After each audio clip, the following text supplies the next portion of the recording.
The name of Latin frame. See what we can get into.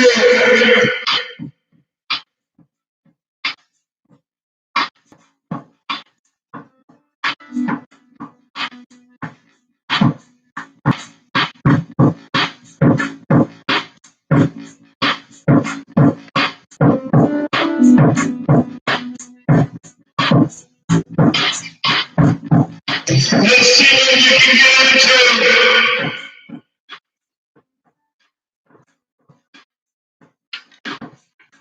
It was about a minute ago. Are you there?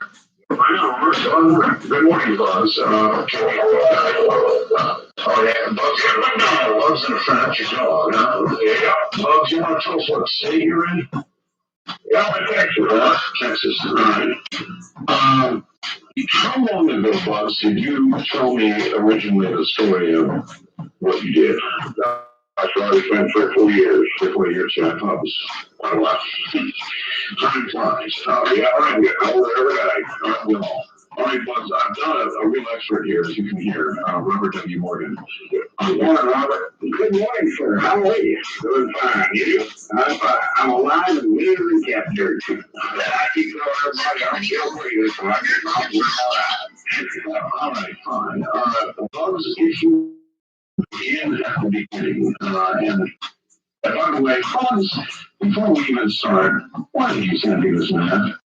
I included them with her. When I'm telling my wife, don't tell you and say, go for it. Really? And you can reveal the world the map. I have not been back to that place since that day. All right, let's start then with that day. Go ahead and tell it in as much detail as you want, folks. All right, me and two of my friends, which I'm referred to as Bird Dog and Jim, were cattle bobcat hunters. Back in the middle 70s, those warrants was worth a lot of money. How much did you get for one? Well, a little bobcat would bring you anywhere from $300 to $700. That's all. Yeah, that's not bad. And the cattle would bring like $40, $50 a piece. And then we'd go out and, to be honest with you, it was a little more than a hobby. We were real serious about it. Right. And we hunted many, many nights all over the country. Were you making your living that way then? Yes, I was. I was farming at that time. I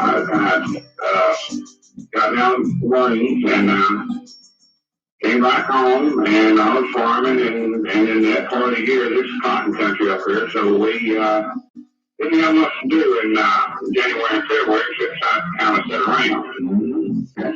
And we hunted a lot in that period of time because you had to wait until the freeze come for those fells to cure. For some reason, I don't know, maybe somebody explained it to me, but an animal like a coon or cow or whatever, if you kill them before it comes to hard freeze, when you stew, the fells are blue on the inside.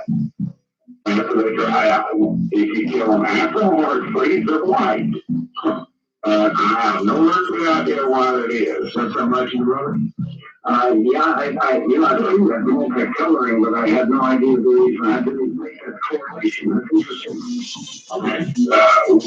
Anyway, it was like in December, January, February that we hunted a tremendous amount. Then in late February, you get into what they call rutting season. And the animals would get mange or whatever, and they wouldn't work hunting. For about 2 months, you had prime time hunting.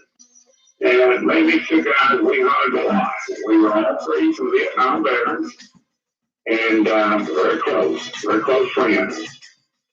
And we had one night we had gone. I don't know how to tell this without giving the location away. But whatever words you want, doesn't matter. If somebody knows what I'm talking about, they can find out. But anyway, we had hunted and we right in the flatland, so then we took this road back up road of where I'm at now. And it's swung around, it runs a ranch. It runs a ranch country that's probably 25, 30 miles. That's a ranch land. So in other words, this location is within, 100 miles of where you are now? Oh, it's closer than that. Closer than that, all right. It's within 30 miles of where I'm at right now. Okay. So anyway, we came around and we came across this creek. It's more than a creek, but its name is Elm Creek. And we were going to cross that creek. We come around back north and coming down that county road through this ranch land and stuff. And these ranchers love us because we get rid of the cows that were taking their calves. And this had to be probably 3, 4, 5 in the morning. I don't remember the exact time. Come around the bend, and then it has bottom there just before we cross Elm Creek. So you're hunting with lights then? Oh yeah, we're using a spotlight off the road we pick up. We're using 500 watt halogen bulbs. It will light up anything from within a half a mile. You can see where you're standing in the ground. Anything with eyes lights up. The thing about it is, after you run it as much as we did, you could tell by looking at a set of eyes what they were. If they were a cow, they were wide apart and they were red. If they were a cow, they were mirror and they were more blue-red. I mean, it just, after a period of time, Art, you knew what, you were looking at the scope and you knew what was there. I'm not a hunter, so I just take your word for it. It was just that way. I mean, but anyway, we come around this bend and come up over this ride, and there was a wheat field out in front of us, and just before we crossed this creek, and it was a valley down there, and it's probably, I'd say it's as we went out there, it's probably a quarter mile or so wide from that road to the creek. And it's probably about a mile long, and runs alongside that creek, and it's flat, and that's that. And we come around this bend, and up and over a little hill, and dropped into this valley. Well, just as we dropped into this valley, our lights hit, picked up a set of eyes. And I hit the brakes. I was driving, and Bird Dog, he come out on the side. He had a 300 Wesley Magnum. He come across the top. I said, "What you got?" He says, "I don't know. That ain't something I ever seen before." Well, he just sat there. So when you said a set of eyes, do you mean 2 eyes or 4? 2 eyes. 2 eyes. 2 eyes. What color were they, Bugs, if you don't mind? They were furious red. The reddest eyes I've ever seen in my life. Really? On those lights. It was something we knew it wasn't a deer because the eyes. It was something. My scope on it, and I could see where it was crouching. And so Bird Dog, he got out and leaned over the hood and took up where you get him a good shot. And Jim, he come up over the top of the cab, and I don't even remember what time. I think he was using the 270. I don't remember for sure. But he lined up over the cab, and I was sitting there, and we just had both these spotlights on this varmint there. And I said, "I don't know what it is." And they don't either. I said, "Well, it sure ain't nothing we know about it. Let's take it." And all 3 of us fired at the same time. And all of a sudden, this thing got up and it was up and it set 8 foot tall at least. I don't know. Good guy. That guy started running. Well, we all loaded and we fired again. We knocked it down again. And then it run, I guess, it was probably maybe 150 yards from the point where you fired the first time till it hit the fence and went into that creek. And we knocked it down. It's probably 25, 30 yards from the fence. It's down into a creek. No, not at this point. And just as it was crossing the creek, we did it again. Was it running on 4 legs or it was running on 2 legs, just like a human being, Right, so it was running on 2 legs, it's something you've never seen before, but you figured it cut down on it. Well, we done shot, and we did not know what it was. It was hard over. It really wasn't using his front legs, his arms, as much as it was. It wasn't standing up straight. We still thought it was, well, I thought it was at first, to be honest with you, with fire. And that's why we fired. Right, so you're in a treaty fire, and you're shot, right? And we got fired 3 times. So we got the whole time test, right? Right. And so you had late combat function. Right. Okay, so you have something getting up on 2 legs and running away, and you still cut down on it. Okay, because I have the picture. Go ahead, please. Okay. Well, like I said, I originally thought it was a bear. I had no idea we had done fire on it at the point in time they were sitting out there. And once we fired, I don't know, I guess we just got a little bit gun move and kept shooting them. But anyway, the second time we shot it went over the fence. Well, we went and looked, and at this point in time, we were all getting scared because we thought, well, maybe this wasn't an animal. So, like I tell you, it was probably 3, 4, 5 in the morning, so we decided to drive around about 5:36. We went back over there, and we drove up there, and we went down, and we see blood. So we see some tracks,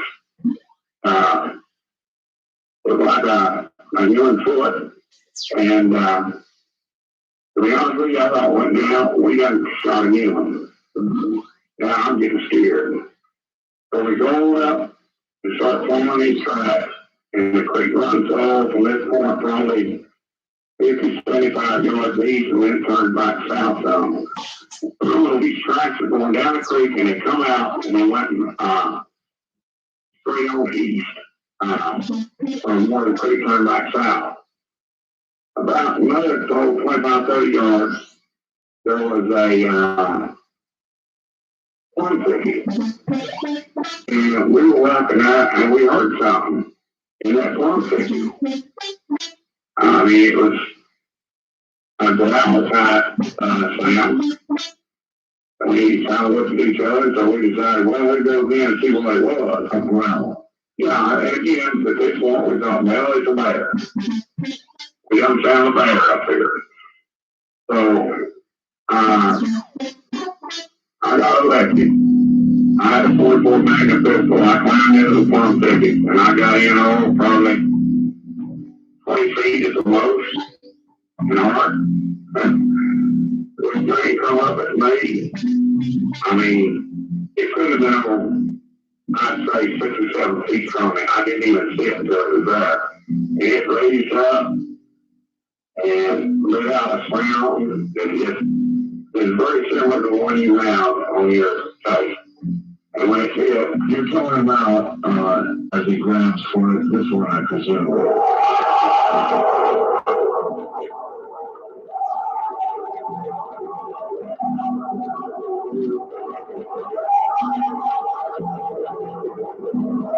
Like that? Yeah, the first one,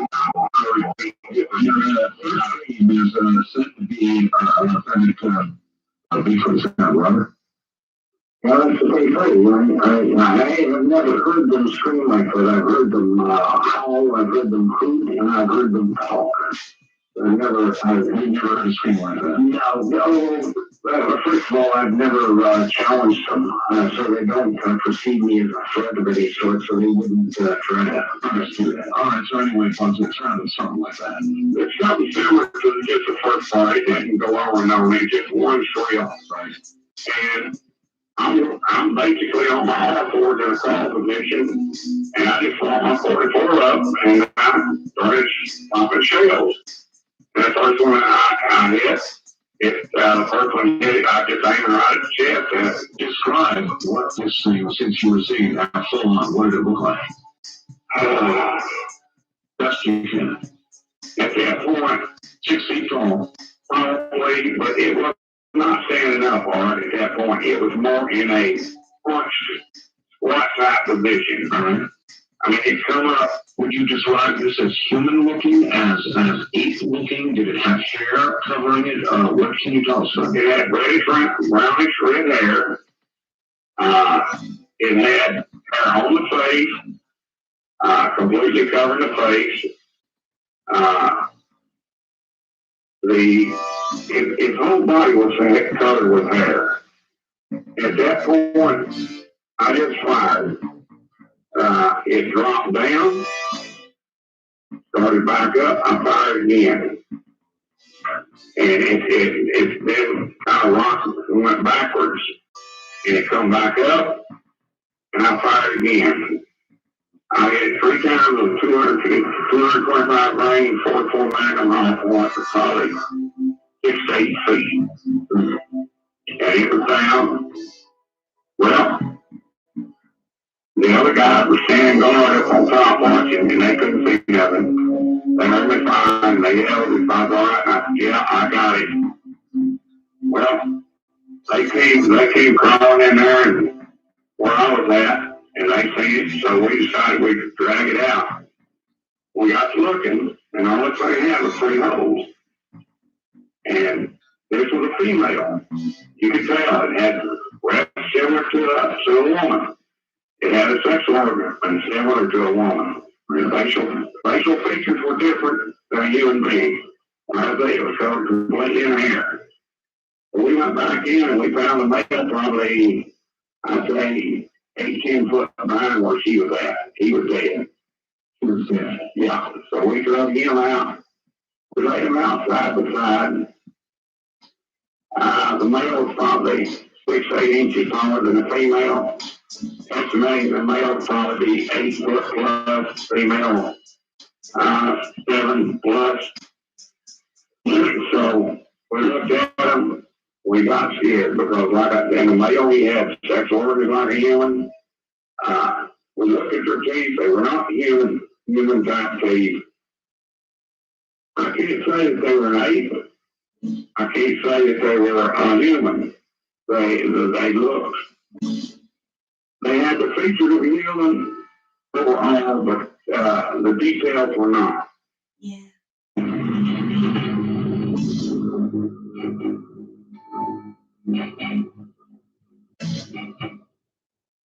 Yeah. All right, once again, I want to cover this. I'm getting a lot of judgmental stuff. Saying stuff like, you killed it if you knew it was a bear or thought it was a bear? Or did it ever occur to him that maybe he shouldn't shoot it, or at least he had run the other way? Or, my God, out shooting animals? A lot of judgmental stuff. But if I were to be judgmental, we wouldn't get the story. What I really want is the truth here. So I'm not going to sit in judgment of bugs. There are a lot of people who respond in that way, but in that as I am the truth. I want the truth, and if the truth is what you were doing, then that's what you're doing. And so I just want the truth, and you are telling us the truth, right? That is correct, Art. I wouldn't think you meant mouth otherwise. No, I believe you. And I believed you the first time, and I believe you now. There are a lot of people who don't like it, but this is a very important story in view of probable physical evidence that still exists. You've got to remember something. At that point in time, we were making our living basically hunting. There was many a night that I went out and I made $1,000 a night. Really? I mean, there was one night, my biggest night ever. We killed 3 bobcats, 7 toads, and 18 coons, and we had $2,400 the next day. I've got you. So again, I'm not judging you here. Somebody else would like to know. They've got a 5-year-old listening, and they want to know really what these creatures look like. Now, you said not exactly human, not exactly total animal, like something in between. Is there any way you can describe the facial features of these creatures? It should be imprinted on your memory. Yeah, no, because I've never seen them in the birds. It looks like them. They have a nose similar to a human. Their mouths appear to be more ape. Their eyes are sunken back in their head more than human. I mean, I think if you take a human and cross it with a ape, you could probably come up with a reasonable facsimile of it. You know what I might suggest, Art, if you don't mind? Sure. But after we were off the air, if you would give Art your mailing address, which I have my mailing address, my phone number, he has everything. Okay, what I'd like to do, Robert, let me just interrupt. I promise you, and we'll explain why here shortly. Well, no. What I meant by that, what I mean is, what I do is send a copy to you, Art, and have you forward it to Bugs. The idea is this. Now, on the cover of that is one of the best artist renderings I've ever seen, because I sat with the artist. On the cover of what? On the cover of that's what I have. Against that, of your cassette, all right? Right, and that way, what I'd like to do is get a reaction from Bugs when he can tell that to you. That's number one. Number two, can I ask you something, Bugs? What kind of soil were these two buried in? Was it sandy? Was it sandy? This part of the country is sandy loam, man. It wasn't built sand, but it was sandy loam in that particular place where we buried them. It was more of a gravel type thing, because it was had rock in it, because that creek was probably from the point we buried it. There, the creek kind of went south, about probably 150, 200 yards, and then it turned back east, and over the period of time when we had a lot of high rains in this part of the country, it washed silt and such in there. Are you saying that the creek would overflow into this specific area? Yes. Oh boy. That'll cause a different type of decomposition. Did you take a GPS reading? A what? Probably not, Robert. I would say not. A GPS. No, don't have one of them animals. Okay, if we supplied one, would you take the readings and send those to Art? Well, he's giving me an extremely specific map. Very, very specific. I mean, that map is detailed down, okay, to the foot. You would know where to take it. Let's be honest with you, this happened 30 plus years ago, and I have not been out there since. When you had these things lying on the ground, what did you guys talk about, and why did you decide to bury them? We thought they could be human art. And we didn't want to go to jail. But what you just described is what. Yeah, I understand. In other words, we're not. You're looking at the sexual organs of two animals that's got identical to human beings. What do you think? Robert, with what you know about Bigfoot, do they have sexual organs? The reports you get, do they have sexual organs similar to humans? Oh yes. So far, everything that Bugs has mentioned is something that I've observed myself. So yes. Oh. He's right on those. Robert, I appreciate that fact. Have you ever seen, Bugs, any of the Bigfoot photos, like the Patterson film? Any of them? You haven't? No. Would somebody please send me a good Bigfoot photograph right away? I'm on the computer. I can look at it. It's too bad our website isn't up, because we have all of them on there. Oh, you do? Yes, and unfortunately it's under reconstruction right now. Yeah, well, somebody will send us a photograph. Depend on that. In the next 15 minutes or so, we'll try and get it up for the next hour. I will give a little more detail as to the location of this to the people out there. The biggest river in the state of Texas that I guess you might say is the Red River. This Elm Creek is a branch off of the Red River of the state of Texas. Okay. That's the only sound. Actually, you heard that scream sound, but other than that, you heard a growling? Or you would just I don't know whether it was a growling or a rustling or something, but something got our attention in those bushes. Now, when they moved, you said they moved on 2 feet, or seemed to walk on 2 feet, hunched over or straight up? It was hunched over. To be honest with you, when it run, it looked like a bear. When it run away from us, it looked like a bear, and I'm thinking dollar signs, it's wildfires. He was probably pretty badly injured by your first fuselage. And what he was doing, I think, is number one, escaping. Number two, he was going to the protection, hopefully, of his mate. And the mate may have picked him up and carried him to where he caught him. I don't know that happened. It's possible because there was glass where he came out of that creek and headed east there. Maurice in Modesto, California asks, if you were hunting for money, why didn't you all decide to bring these creatures back for a hell of a profit that you would fortune? Yeah, maybe go to jail or if you have to. Yeah. And I think the fellow on the death was overlooking the fact that if these are humanoids, then under the American Constitution, they have civil rights, and Bugs is indeed correct. He can be charged with manslaughter at least. You know what? By the time we did the original show, by the time we finished the original show, Bugs was actually going to invite me out there, and we were going to dig these bodies up. This was years ago. Then I'd show you all right. Digging them up. Let me tell you something. I own a farm here at this place. Yes, sir.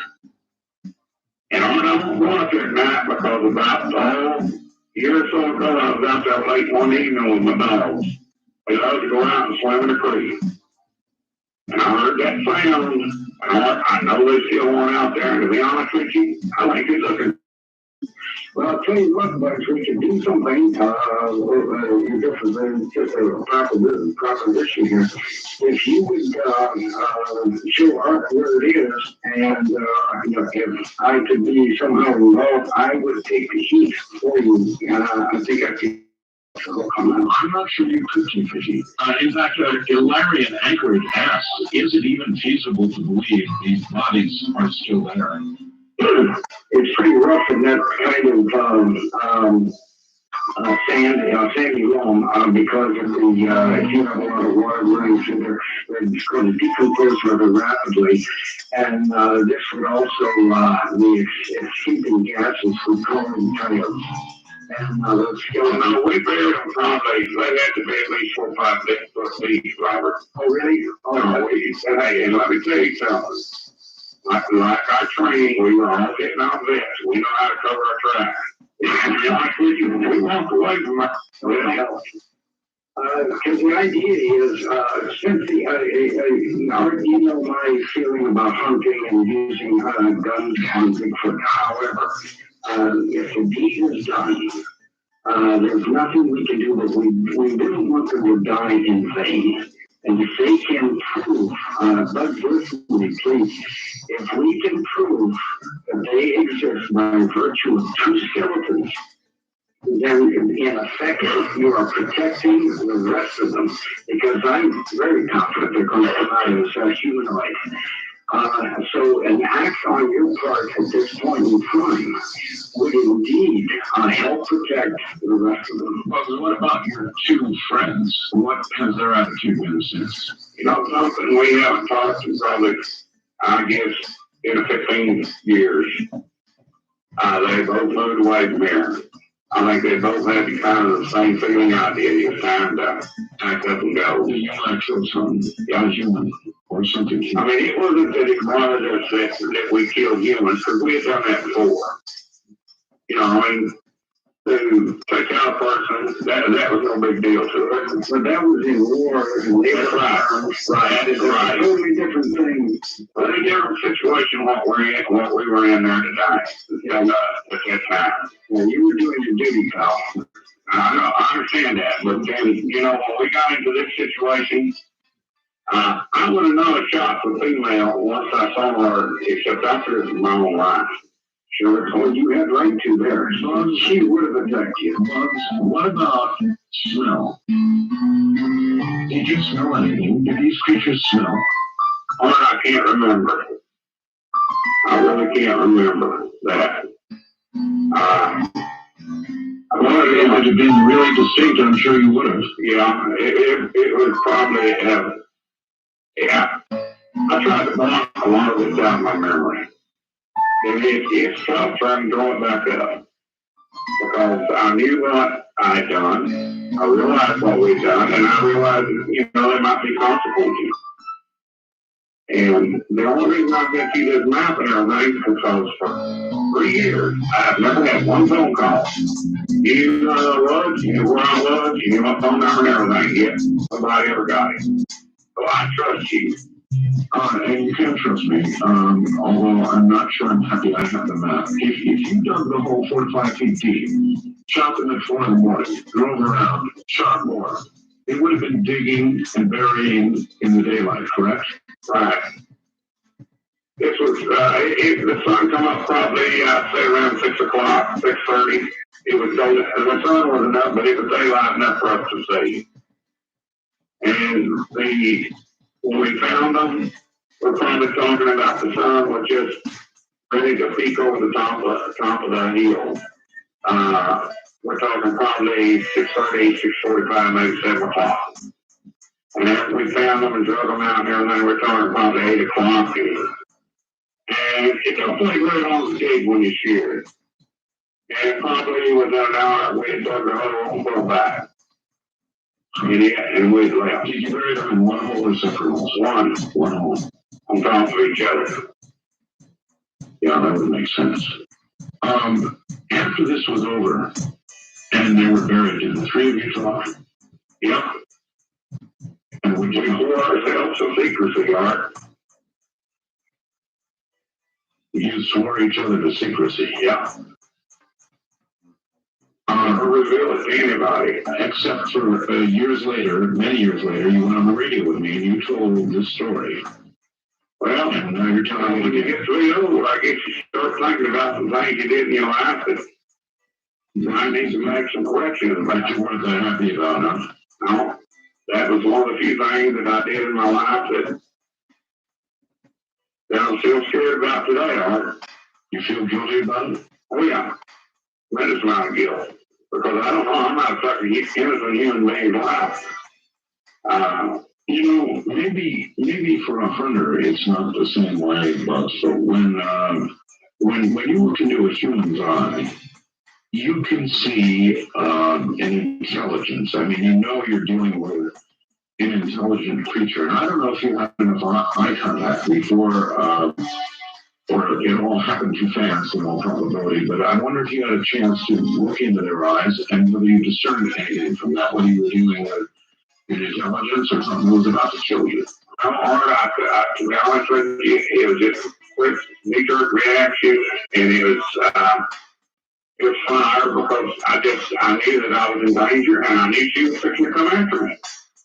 And I knew that it was a matter of a millisecond. I either had to fire or I was gone, and I didn't hesitate. Obviously, with the other one dead, I would think that that creature would have killed you pretty quick, if it could have.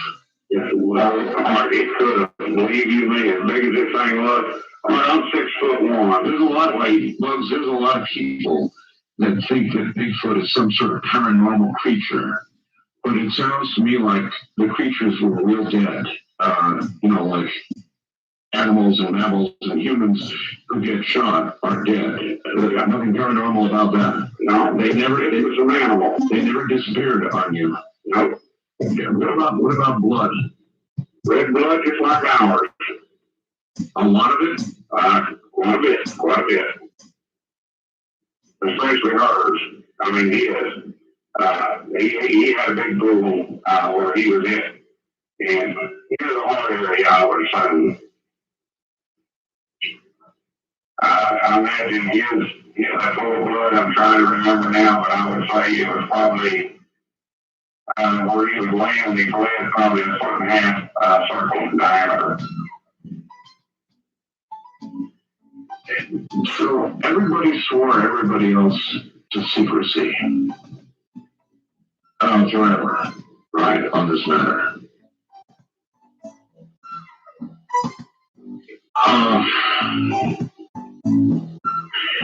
Robert, if it happened that long ago, and assuming that the remains have not been washed away, what might we expect to find, if anything? Well, you can find probably quite a bit of a skeleton. You could, most importantly for us, I think it would be finding the teeth, because within the teeth, no matter even after many years, you can find viable DNA. DNA, right? One trick they found here recently, and they do a DNA test on it, and it comes back as hominoid of some sort, unidentifiable. So, what do we get from that? In other words, if you have a hair sample, and they say, well, yes, it was some sort of mammal or hominoid in some way, but it was. It's not identifiable, and that's the end of the story. Right, that happened to us. We had that in 1974, and we had that also in 1972. Hair tells you quite a bit about the DNA, but it still will not convince either.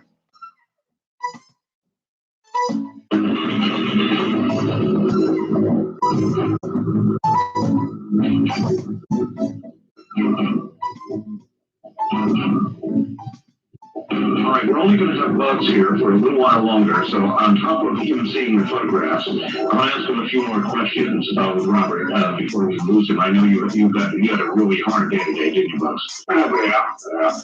I've got a couple questions I need to ask Robert. All right.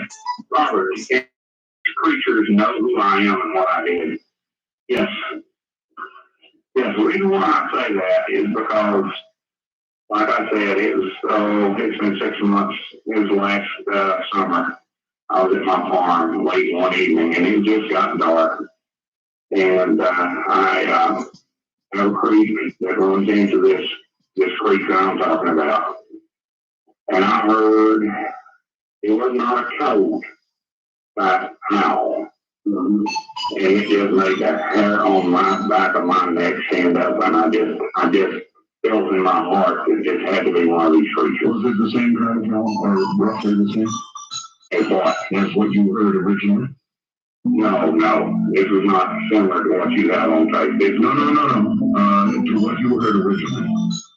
Well, I don't know. I can't place. How many statute miles are you from the site? Well, that creek's approximately 6 miles. 6 miles from where you are downstream. It flows down into this place. Had you heard that area before? Oh, yeah. Okay, so the identification, they could have identified you, and believe me, 6 miles is a Sunday stroll for these people. So more than likely, they have identified you. You're probably right. I would be very careful. Am I in any danger? It's been how many years? It's from 1976. 76? It's possible, but probably, I would say that, I'm going to sound very, very weird here for a second. If you would go out on the edge of that and hold your hands open to your side, where they can see you have no weapon whatsoever, and this sounds crazy, talk to them. Just talk, and whenever you have a feeling they're out there, go out and just let yourself go. Tell them what you think, and what you made a mistake. It doesn't hurt anyone. It could help you, and God only knows they might understand. I don't know. I don't even know the weapon anymore. When after this happened, I quit hunting. I couldn't even pull a trigger. Yeah, he was probably convinced myself. Bubs, I have a question for you. Chris in Medford, Oregon asks, I was wondering how heavy these creatures were, and he thinks you can judge this because you all had to lift them to bury them, right? Right. I'm going to say they probably weighed 350 pounds plus my area. Oh, my. It was all we could do to move them. That's a lot of body mass. Oh, tell me about it. Dead body is the heaviest thing on earth. Somebody else says, and maybe this isn't true, or maybe it certainly is, The only thing missing is the grief that he hides. That he has nightmares of killing the female. You know, it did for a long time, Mark. Did for a long time. I woke up at night, again in that position, firing my weapon. I mean, I went through some hard things in Vietnam. I was in the 1st Marine Recon in Vietnam. There's literally a lot of wars. 1 day, 12 days. I know what it's all about. That don't bother me. This thing was her bothers me worse than all of them could have. That's close as I've ever come to death.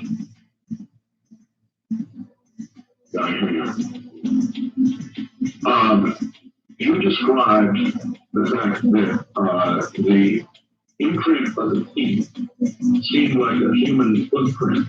Was it bigger than a usual human footprint? By judging by the weight, I would think it would be. Oh, yeah. I would say, well, and Michael Jordan didn't have to have a size 18 shoes or one basketball player. I would say it was probably in that size. There is one thing that I've never revealed to anybody about the foot of this animal. What? And that's why I'm very reluctant. A lot of these people talk about Bigfoot and stuff, but there is something about their feet that is different than anybody else. Robert should know what I'm talking about. Yeah, I think I do. Well, let's not have Robert say you say. Yeah. What? 6 toes. Oh, what? 6 toes. 6 toes on both of the creatures, both of the creatures. That's an anomaly. I think that's an anomaly. But I'm going to take a wild guess here. You must be within 100 miles of the Arkansas border. Now, the reason I say, well, in that case, there was a family in Arkansas that did have a 6-toed genetic code. Okay. And they may have spread into eastern Texas. That is possible, but that is not the norm. All right, okay. But I'm in the Texas Panhandle. And it's like I say, it's creek. Don't say anymore, folks. Don't say anymore. Yeah, don't say anymore. Texas Panhandle, it's close enough. And everything, you know, Red River runs from Arkansas up to Texas. It's the border of Texas, Oklahoma. So I'm assuming if these animals come from that direction. Where they were going, I have no idea. Bones, you said that in the light, the eyes were red. What about front lights? Yeah. Yeah. What about when they were dead? Did you see black? Black. I couldn't see any pupils or anything like that. It was just black eyes. Little larger than human eyes. Okay.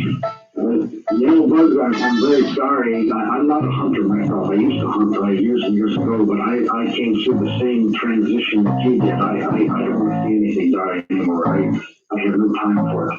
But at the same time, I must say, I'm so pleased that you contacted Earthbound. If you said you're a computer. Yes. Go right now to your under what's new, you see the first item now, instead of Clownboy X is Bigfoot images. Click on that. Refresh. And then go to what's new, and you'll see Bigfoot in the tag. See him? They're coming up. It's 4 0. My listener is doing me a favor and giving me these images up quickly.